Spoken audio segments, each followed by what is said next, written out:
Tom Marino of Pennsylvania joins me this morning. He's also a Donald Trump supporter. Well, let me ask you about that. There weren't many of you, Congressman, who were behind Donald Trump on Capitol Hill before he locked up the Republican nomination. One of your fellow early Trump backers, Duncan Hunter, says, look, he was in town yesterday. He owed us a little bit more respect than he showed us. What do you say to that?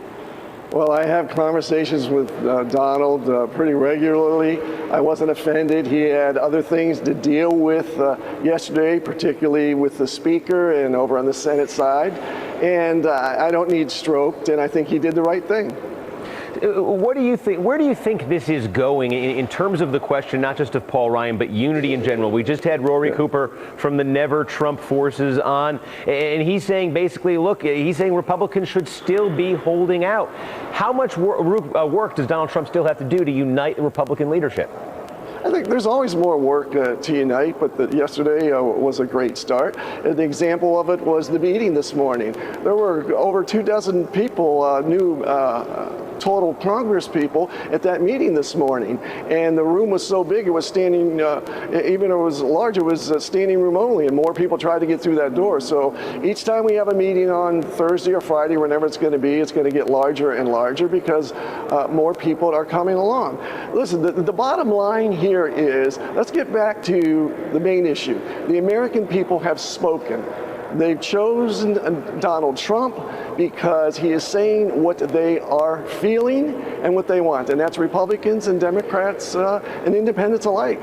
How much time do you want to give Paul Ryan here? He says it's a process, he seems to be saying here, a process of coming around. How much time do you want to give him for that? I think Paul's going to come out in the next couple of weeks. I don't think it's going to be that much longer. Also, bear this in mind. Paul has 247 prima donnas to deal with. So to bring those individuals together will take a few more weeks, but you're going to see mostly everybody come on board. And the main objective here is to do what the American people want. They want jobs. They want lower taxes. They want terrorism dealt with.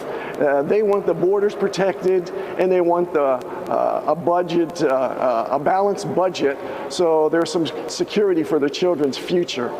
And finally, one of those Trump holdouts that's still out there, one of the most prominent, is Mitt Romney, the nominee from 4 years ago. Obviously, a lot of differences between the two of them, but Mitt Romney's out there this week saying Donald Trump has not released his taxes.